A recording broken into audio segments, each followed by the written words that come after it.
All right, I'm Ryan. I'm still an alcoholic.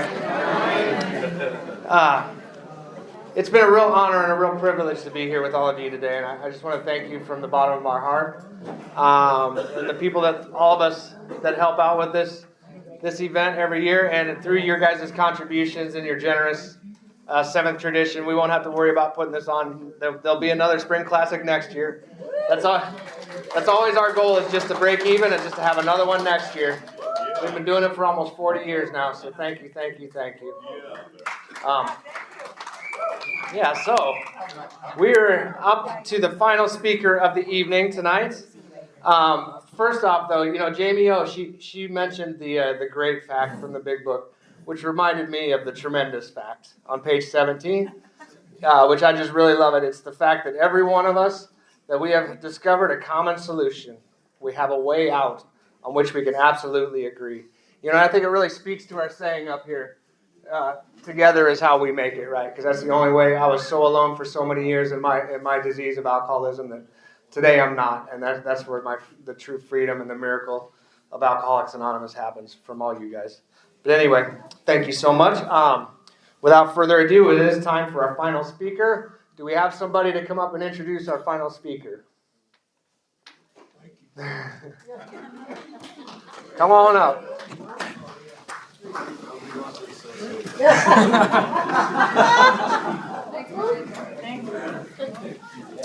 Good evening. Welcome. Feels so good to be here in Norfolk. We have followed this next young man that's going to speak to you for a long time. We've called him out on some things sometimes, and he's always managed to talk his way out of it, so we'll see how he does tonight.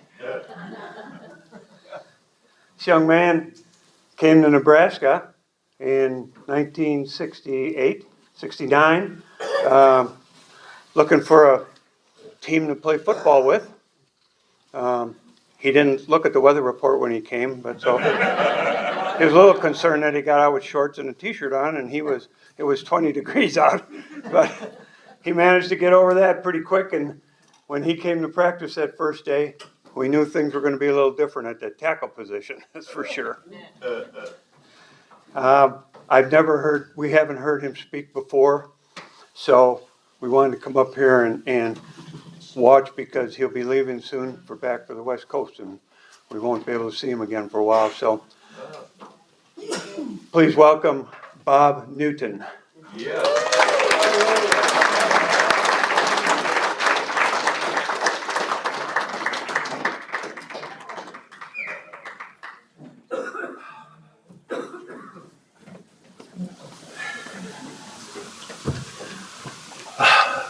Danny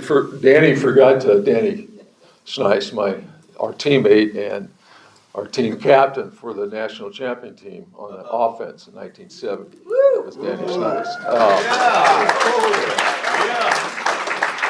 And he forgot to tell you that when I got off the plane on my recruiting trip here to Lincoln, my mustache froze. And when Bob Terrio, who's another guest here with us, who was a linebacker on the 70-71 national championship team. By the time we met Coach Osborne and Coach Ross at the door to get in the car, mustache frozen, and I gave Coach Osborne the dirtiest look. There's no way I am coming back here. There's just no way. Well, about a month and a half later, Bob and I got in his red Volkswagen and drove all the way from Southern California to Lincoln, Nebraska. It began just a great journey with a lot of great people, a lot of great men playing football together, great coaches. But the biggest selling point was the fan base. That was they showed me some film when, I am an alcoholic too. I forgot. I know I don't want to get beat up here, okay? I had that down on my notes to say, but and an addict too, so I said that. But the people and the the admiration for football in the state of Nebraska was it was tremendously impressive on me. And I said, that's like, I want to go somewhere where the fans really like you and they fill the stadiums. And also, Bob and I both were kind of called by University of Southern California, USC, to maybe play for them. And, they're a little arrogant out there in Southern California. They get anybody they want, So after my trip from Nebraska, I called USC and I said, hey, this is Bob Newton here in Norwalk, California at Cerritos College, and you guys were going to get back to me. Are you gonna offer me a scholarship? And who's this again? No. And so they put me on hold, and then they came back and they said, oh, Bob, we found some problems with your transcripts, and we can't get you into USC. And I said to myself, they got guys in there who don't even know how to spell their last name. Okay? Yeah. So hung up the phone, called Tom Osborne. I said, coming to Nebraska. USC was on our schedule 2 years in a row. So that's when I really got in touch with resentment. And resentment is great for football. I mean, it is really great. So, and I had a lot of it. And so that's kind of how the recruiting trip concluded. And Bob and I both became Huskers and met great teammates, lifelong friends like Danny was. Another great Husker over here, Jerry Taggy, quarterback. 2 national champions. Jerry was a great leader in that huddle, man. And quarterbacks you got to have a quarterback that can lead the whole offense of all the guys there, and he was really great at it. And Bob Terrio, right there, he played on both 70 and 71 national championship teams. He wanted to come up here and tell you that he was on the cover of Sports Illustrated 2 times. Okay, so he's got the record. And,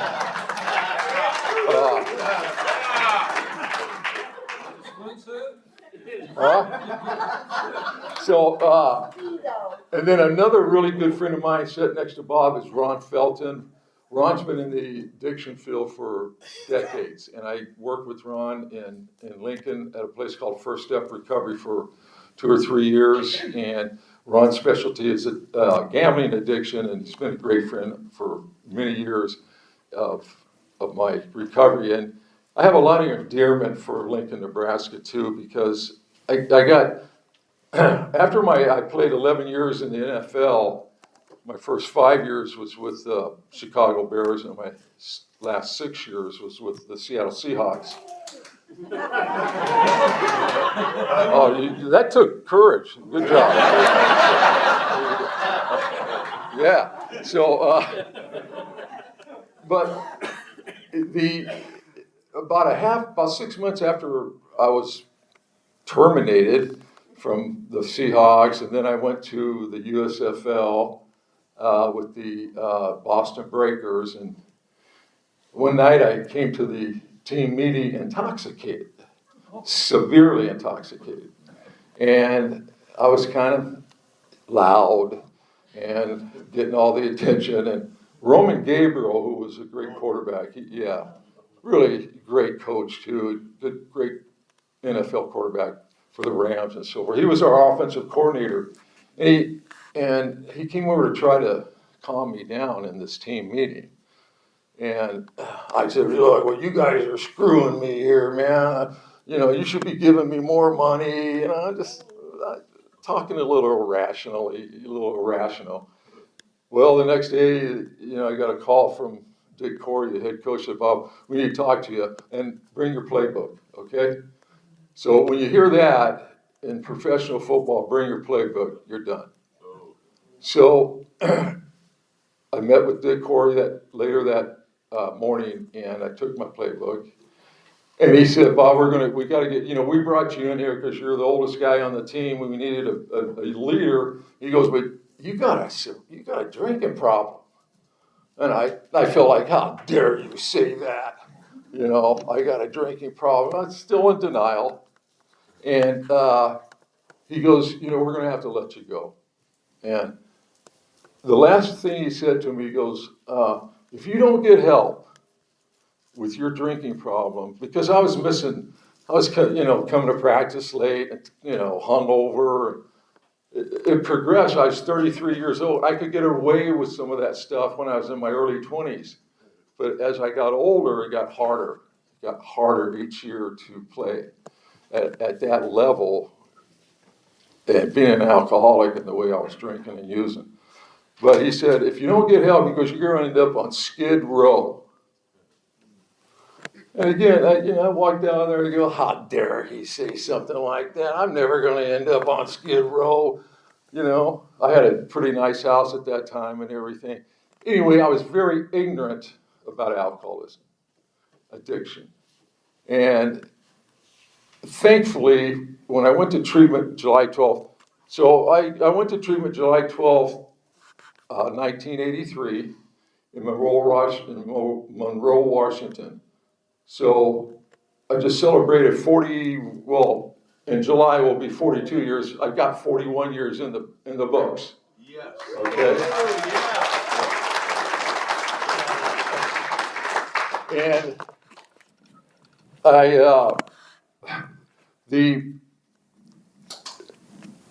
when I finally went to treatment in Monroe, Washington, and I told them, I said, is this an abstinence program? And that was before California sober. I don't know what you know. If you know, I'll talk about that later. But anyway, I said, look, I didn't come here to quit drinking. I just want to know how, quit getting in trouble. And he said, well, you can't have it both ways. I go, oh, jeez. And I go, what's a good guy like me ended up in a place like this? Well, I had 2 DUIs on my record at that point. I got 2 back-to-back DUIs. I thought getting home without a DUI was social drinking. Okay?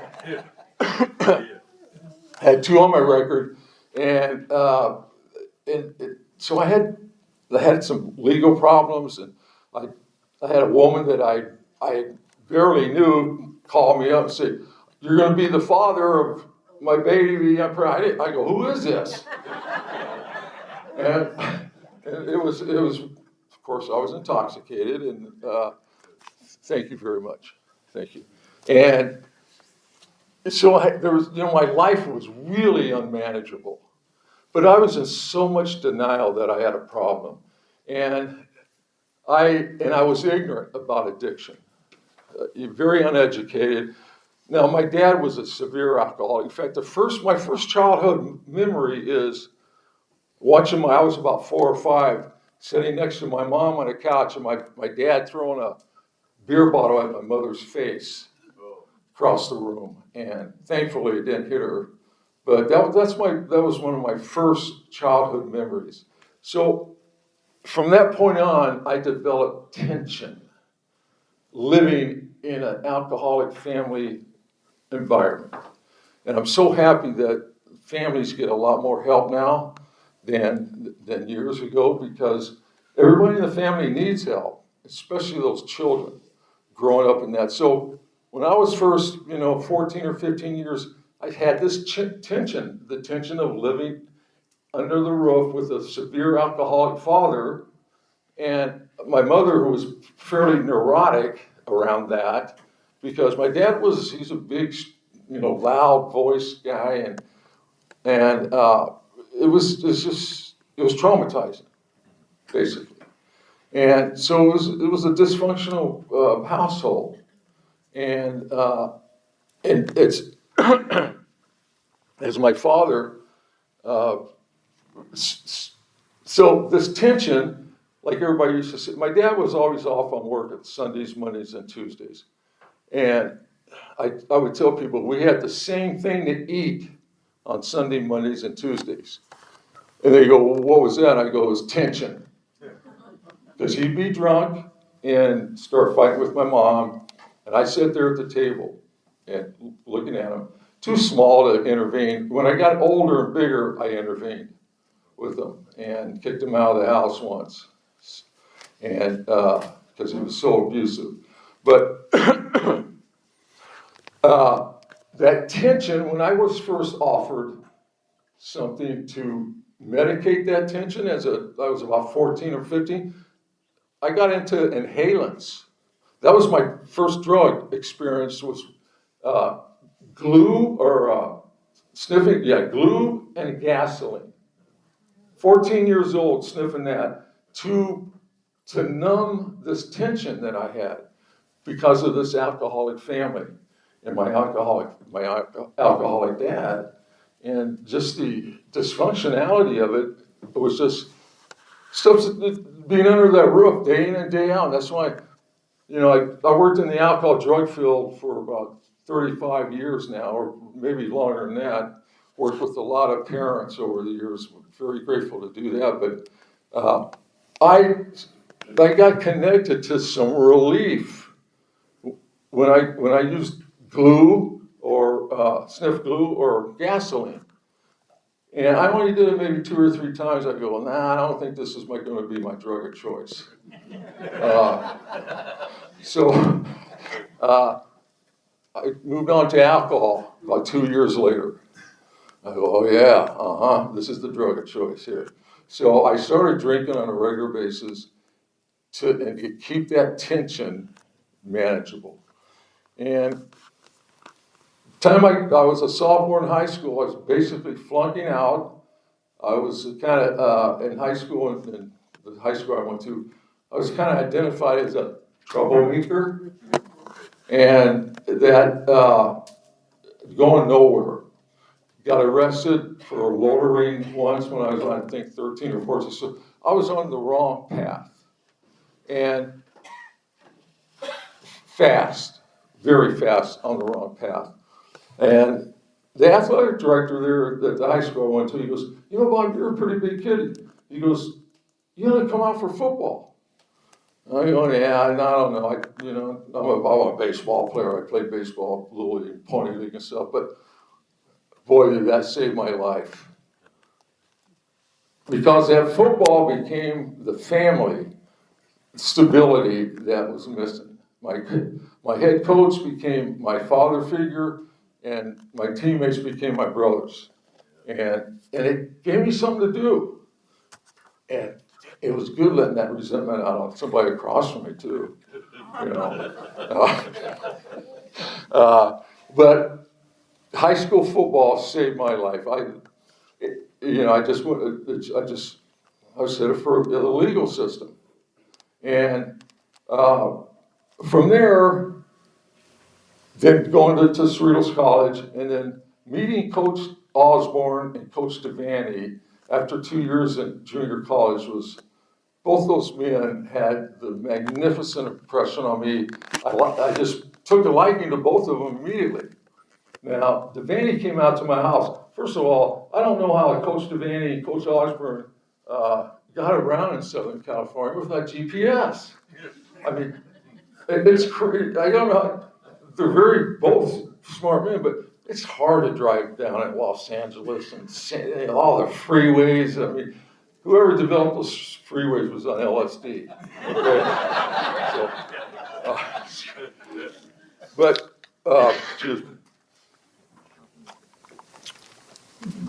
my dad, Coach Devaney took out my dad after we had visited for a little bit. My dad came back after that visit. He goes, "You're going to Nebraska." I go, "Well, what do you mean?" I said, "I'm checking everything out. I'm keeping an open." "No, you're going to Nebraska."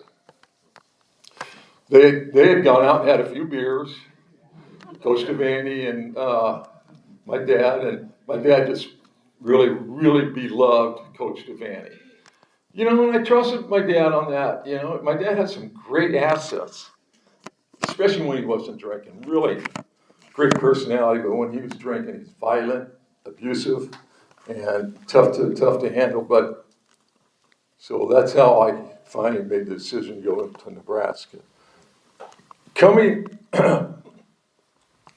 even when right now is anybody watching the drafts? Yeah. Okay. Yeah. So in 1970, after we won the national championship, and we had some scouts, checking us out and all that for sure. Right after we won the national championship against LSU on January 1st, 1971, the next day I had to catch a flight to Mobile, Alabama to play in the Senior Bowl. And the Senior Bowl is a very, very scouted game and really important to, make yourself look better to be drafted. And at that time, in the underground, they said, Bob, we think you're probably going to be a mid-first round draft. I said, great, that's awesome. And I go to the Senior Bowl, and I was still celebrating our national championship every night, getting about 2 hours of sleep, and then going in and practice with all hundreds and hundreds of NFL scouts with their little pads on the sidelines checking us out. And I started out having a pretty good week, pretty good, but as the week went on, it deteriorated a little bit more. Because no sleep, still partying from the national championship. But they didn't really have a replacement. They didn't have a bunch of reserves because it's an all-star game. They don't bring a lot of people in. So I said, well, it was a Thursday, and I was going back to the huddle, and all of a sudden I was on all fours. I had a severe back spasm, and I couldn't stand up. They took me to the hospital, put me in the hospital, and they put me in traction. And so I said, well, I'm going to let them know I can play hurt, okay? Because, back then, if I would have had an agent, there's no way you're going to play, I said, well, but back in our day, it was the Wild Wild West, okay? Yeah, like the concussion protocol was, first of all, don't lay on the field. I see so many guys being carried off the field and, 10 doctors out there. And in my era, get your ass up and get back to the huddle. Huh? Yeah. And so this one time I got really dinged. And I was going full speed and I hit a guy right in his thigh. His thigh was coming up. Boom, it hit me right in the forehead. I laid there for a while, saw some stars, little black dots. I said, I gotta get up. Got up, went back to the huddle, and we called the play. We go to the line of scrimmage, and I thought we were playing a high school team that I played. So my memory has been pretty distorted. And then I woke up. I go, God damn, this is the Los Angeles Rams.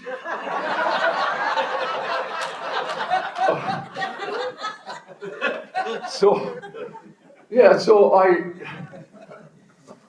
after the series, I went to the sidelines. Of course, the trainer comes over, and he goes, what's wrong, Bob? I go, hey, I think I got dinged pretty good, man. And there was no concussion protocol at all. And he says, well, how many fingers do I got up?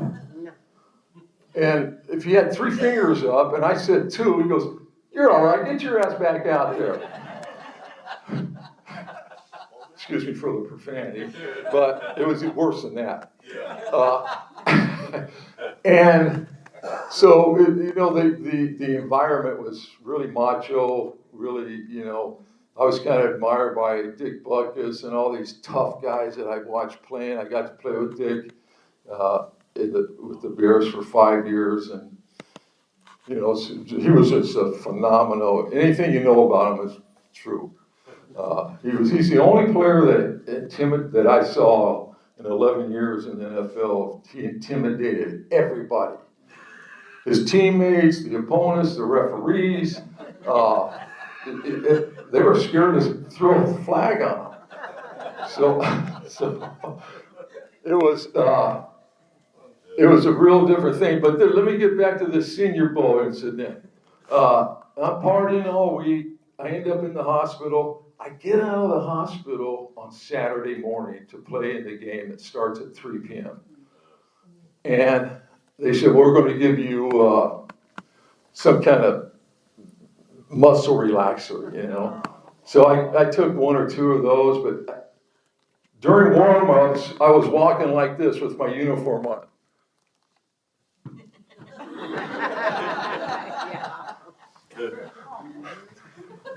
I couldn't stand up straight because of the spasm.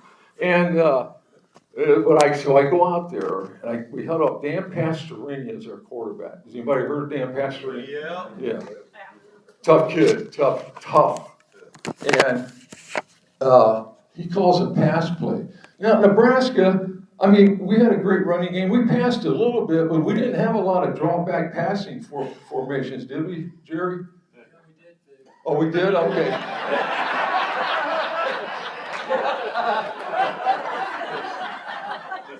See, I'm still impaired.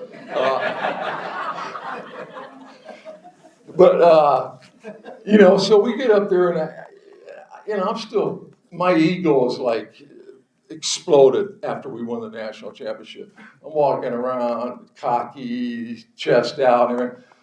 So I break the huddle, and I'm halfway to the line of scrimmage, and this guy across from me, he had I can't remember his number, but he had this real Southern Okie drawl. And he yells at me, he goes, I come to play. And I said, well, bring it on, man, let's go. I wish I would have never said that. This guy was a perennial All-Pro, ended up being a perennial All-Pro with the Los Angeles Rams. His name was Jack Youngblood. Yeah. And now, if I would have been well, I might have had a better chance.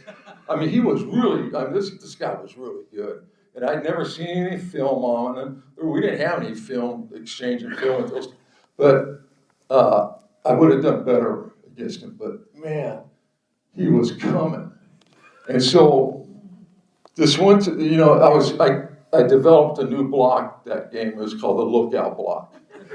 And it was where he beat me so fast one time. I'm laying on the ground and I'm seeing this Youngblood, he's going to knock the crap out of Pastorini, Pastorini's backside.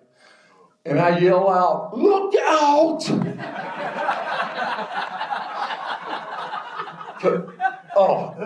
And I couldn't believe how hard he hit Pastorini, right square in the back. I thought he broke his back. And Dan was laying there and he just got back up. And I'm in the huddle and I am so ashamed and humiliated. That's the worst thing that can happen to an offensive lineman.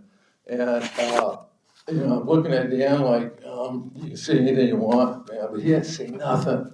He could have put me down so bad in that huddle, and I had so much respect for him for that he didn't. And finally, they took me out of the game. Jack got player of the game, and my expectation to go in the first round dropped to the middle third round.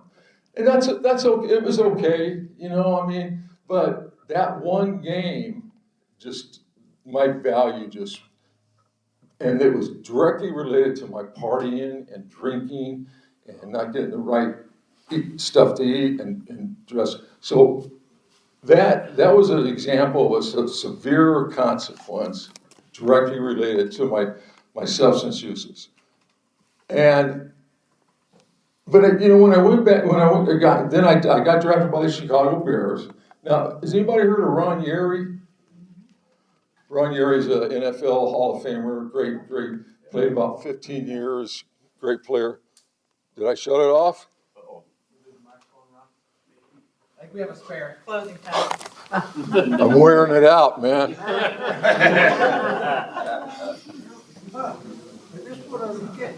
I don't know if I...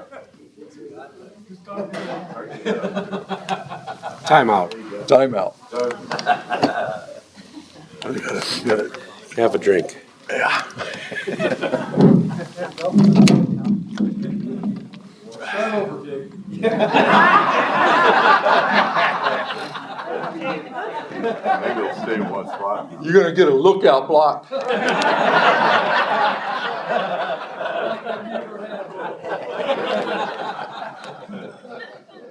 Hell, I forgot where I was at now. Ron Yuri, thank you. Thanks, Brad.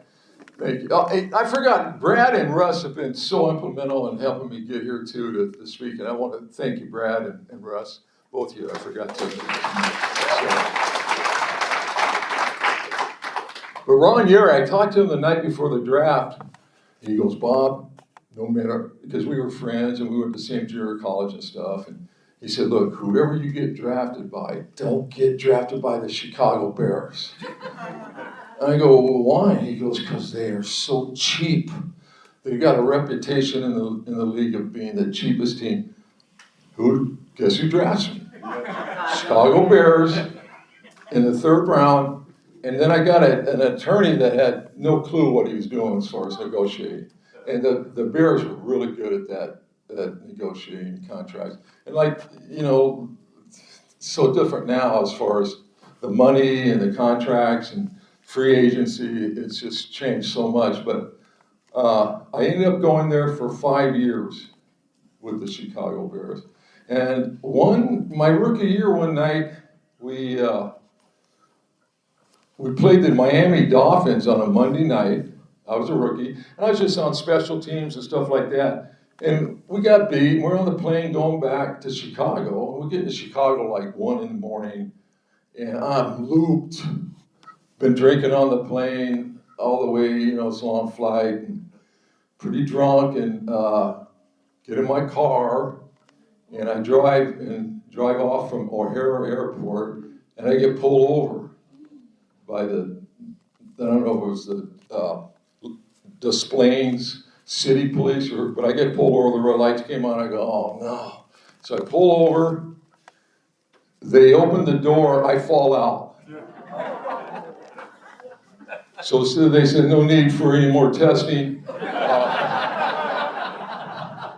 It's obvious he's intoxicated. They arrest me, put me in the Des Plaines jail, and we're supposed to have a turnout for practice the next day, later in the morning, and I'm in jail. I can't, they said, we'll let you have one phone call. And so I called the Chicago Bears. I said, look, I'm in jail. I don't have anybody get me out. And they sent out Ed McCaskey, who was related to he was George Hallis's son-in-law. And so he came and got me, and he got me out of jail, bailed me out, whatever. And the whole ride back from that jail to Soldiers Field, he didn't say one word to me. I go, oh, wow, man, I know I'm in trouble. I'm in trouble. And I was just unlucky, man. That cop had it out for me. Started making excuses.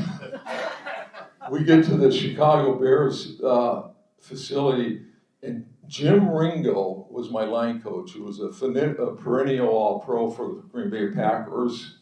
A little bit before Jerry was a Packer, but he was a great football player. And he saw me, when I was getting out of the car and coming into the Soldiers Field house, he was waiting for me.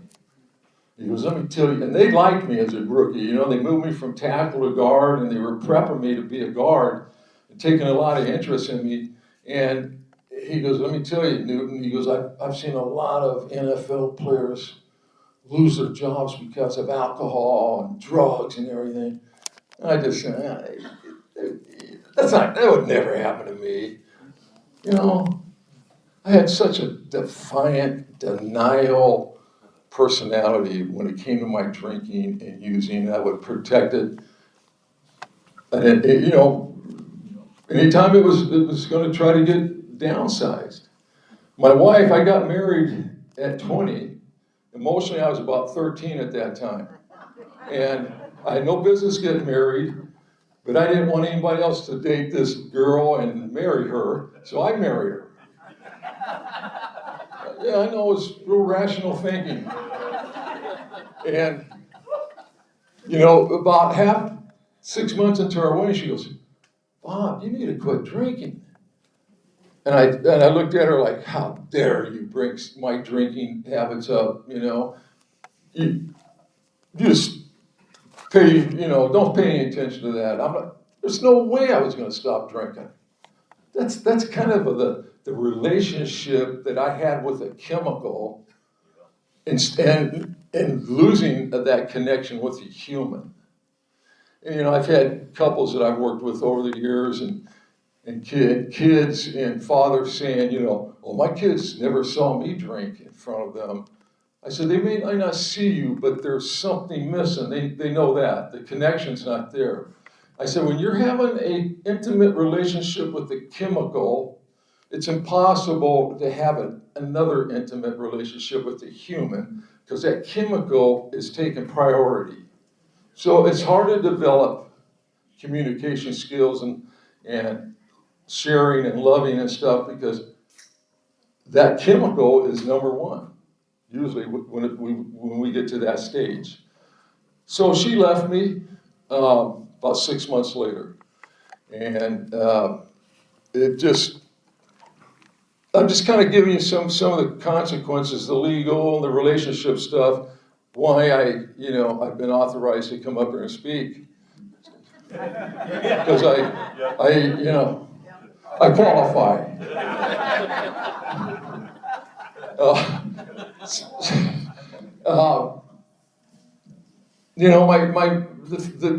The hardest things with my football career is the way it ended.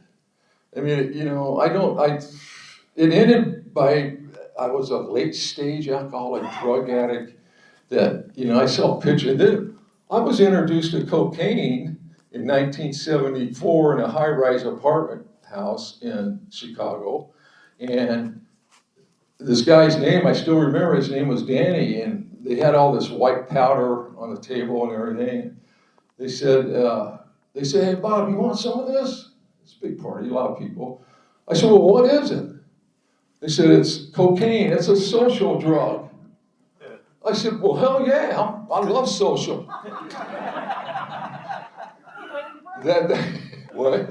You went to Nebraska. Yeah. So I added that to my addictiveness. Became very addicted to cocaine, buying it. They didn't tell me that I was going to be buying it every week in 2 years. And then, that's just another dimension of my NFL downfall.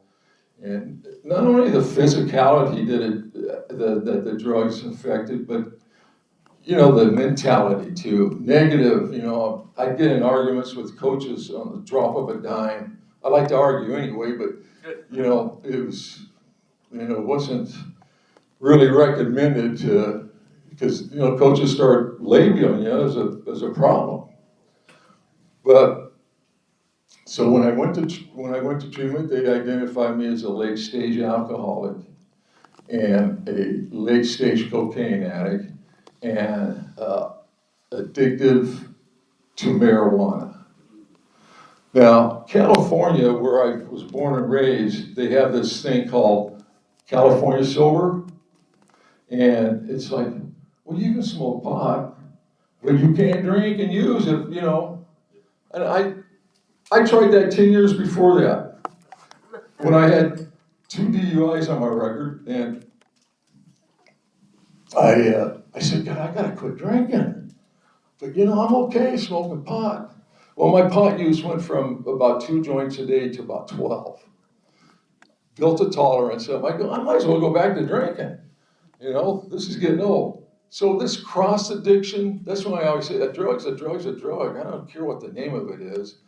If it has any kind of addictiveness to it, I want to get addicted to it. Because that's just the way my biochemistry is. I come from an alcoholic family with a genetic predisposition to it. And I drank enough to develop it myself. And from that point on, I went back to drinking. Next thing I knew, I was in Hawaii. And we don't have enough time. So, we don't have enough time. But as I when I went to work for the Betty Ford Center in 2001. And I'd worked with 4 or 5 other treatment centers before that. It's kind of bouncing around, but I came and I met Mrs. Ford, and she was such a eloquent lady and so honest and wanted to help people. She opened up a really great treatment center called the Betty Ford Center. And I got to work there in some leadership capacities, and I was there about 10 to 15 years. They all kind of run together now. But one thing what I specialize now in is relapse prevention. And I work with a lot of people that keep relapsing. And all I can say is, when I was a counselor and I was running groups every day, 5 days a week, and I asked somebody to do their first step, if there was any hesitation and that I felt they were in denial, I said, do it again. Start it all over. Well, I'm supposed to get out of here in 2 days. Well, yeah, you're supposed to, but you might not. Unless you get honest, because I would usually have enough background if they were trying to lie. And I read a book called it was called I'll Quit Tomorrow. And that's what I would hear from these people. They would minimize, rationalize, and make excuses for their drinking and the consequences. And I've had so many patients call me back years later, and say, I'm so glad you made me do that first step again. Because if I wouldn't have admitted I was powerless and my life was unmanageable, why should I quit? Where's the problem? But when I got honest and I connected the severe consequences directly related to my drinking, the legal problems, my career problems, financial, all of it. Spiritually, I was in a dump. And I would have to be an idiot to deny it, that it was connected. But up until then, I always had a really good excuse making. I got 2 DUIs, but, I know somebody's got 3. I know somebody's got, I just got fired from the job, but, I haven't been fired yet. That word yet. Used to love, I don't know if they're still in a lot of the AA halls, but this hasn't happened to me yet. And these patients would be so glad that I was hard on them with the first step, because there's no use in, I'm not going to use step 2 unless I got really in touch how bad this powerlessness I have, from these drugs and the use of alcohol. And, my counselor asked me one day, he goes, what do you think about step 2, Bob? I said, well, I'm not insane. He goes, well, did you ever do anything under the influence that you probably wouldn't do if you were sober? I go, well, hell yeah, on a regular basis. He goes, well, that's a form of insanity. You're not in charge of your faculties. That one little description helped me so much to get honest about the consequences and the connections with one another. And, I say the first 3 steps every morning of my life. And I get on my knees at night, I call it kneeology. Because it humbles me. I'm not 6'4" or 260, I'm about 3'3" on my knees. And I gotta stay humble and continue to accept that I've developed alcoholism and I have no excuse to relapse. There's so many resources for us, sponsors, meetings, books. Saw a lot of good books back there that can be very helpful. And let me tell you about my relapse. What time do we go till? 7? Let's make it 10. 7:30. 7:30. 7:15. But when I worked with these clients and they relapse, when I was at the Bay Forest Center, they would call me and say, Bob, I relapsed, kind of whining. And I just can't believe it. I was so sure I was not going to drink or drug again. And you know what I'd say? A lot of times, I'm not surprised. Well, what do you mean? That's pretty mean. I go, well, you didn't do a lot around here when you were a patient. You skip lectures, you're hitting on the chicks at night. I never heard you, your assignments were always late, you're sneaking out at night. So it's just, you were getting your butt kicked by the disease of addiction while you were in treatment for the disease of addiction. And you didn't take the appropriate action. We don't get well with this thing. We get well by action. This thing got me where I was in the first place. But a lot of people, I used to stop and write in sentence when they'd say, well, I think, nope, don't want you thinking. Because you're thinking, don't want you thinking. It's going to get you in trouble. Because we've got to revamp your thinking, okay?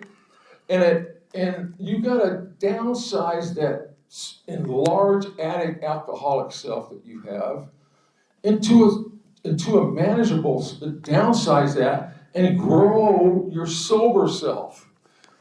And because most people come into treatment, their addict self is like this. And then their sober self's about this big. They've been forced to go into treatment.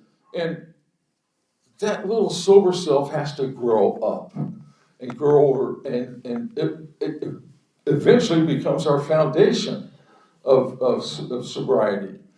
But it all comes from actions. Sponsoring, like I said, sponsorship, prayer.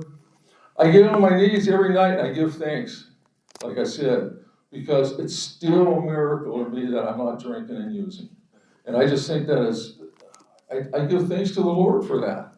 Because it's not my power, I guarantee you. If it was just been up to me, I'd probably be in prison by now for homicide, DUIs. Okay? So, I give God all the credit and by His grace and giving me the gift of sobriety. And I really feel it's a gift. He helped me, and He's given me the resources to stay sober. So, well, we're going to close up here. All right. So, I want to thank everybody again for having me here. And you got a very nice, I don't know, how many people are from Norfolk here?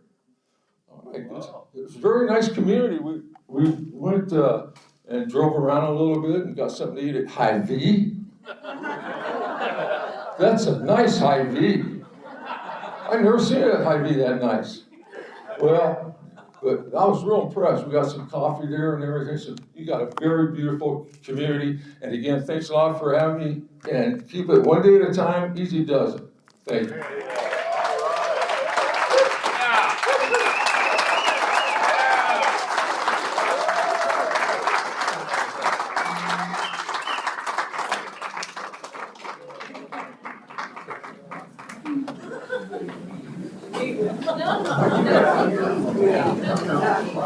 Wow, thanks, Bob. That was great.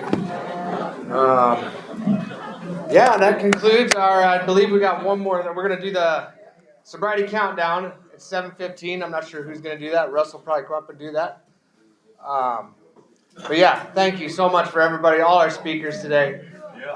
Everybody did such a great job, and we all do this together, and I like to simplify things. Kind of Bob talked about how getting out of my head, For me, it's trust God, clean house, help others, right? That's all that's a big book, but it's just saying those three things just over and over to me, really. So trust God, clean house, help others. Thank you very much. I'm not sure how to do that. I've been involved in many, but I've never ran one. I'll let you do that, Russ. If I would have had a moment to prepare for that. Thanks, Ryan. Yeah. Thank you again, Ryan. You did a great job.